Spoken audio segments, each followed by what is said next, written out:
বিসমিল্লাহির রহমানির রহিম। আসসালামু আলাইকুম। শিলাস কিচেন থেকে চলে আসলাম আমি একটি মোগলাই রেসিপি নিয়ে।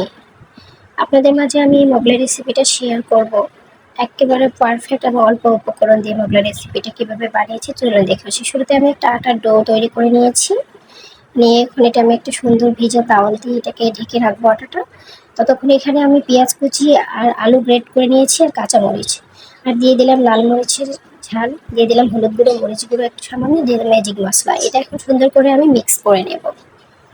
মিক্স করে নেওয়ার পরে একটা ডিম দিয়ে দেবো। আমি একটা ডিম দিয়ে কতগুলো মোগলাই বানাবো আপনারা দেখলে অবাক হয়ে যাবেন। তো আমি এটাকে সুন্দর করে মিক্স করে নিয়ে এটাকে আমি সাইড করে রেখে দিলাম। এখন আমি চলে যাব আটার ডোটা যে রেখেছিলাম সেটাকে আমি জালি কেটে নিচ্ছি। এখন এগুলো দিয়ে আমি মোগলাই বানাবো।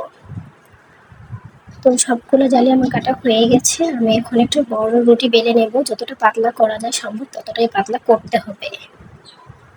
তো করে নেওয়া হয়ে গেছে আমি এখন এই পুরটা দিয়ে দিলাম, এটার ভিতরে মোগলাইয়ের ভাঁজটা দিয়ে দিলাম। আমি এদিকে তেল গরম করতে দিয়ে দিয়েছিলাম আগে থেকে, এটাতে আমি এখন মোগলাইটা ছেড়ে দিয়েছি।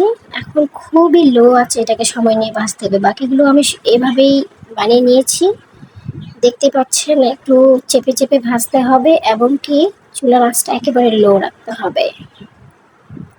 সবগুলো আমার ভাজা হয়ে গেছে, আমি সবগুলো এভাবে ভেজে নিয়েছি। এখন আমি এগুলোকে সার্ভ করবো। এই যে দেখুন কত সুন্দর, একেবারে পারফেক্ট সুস্বাদু। ধন্যবাদ।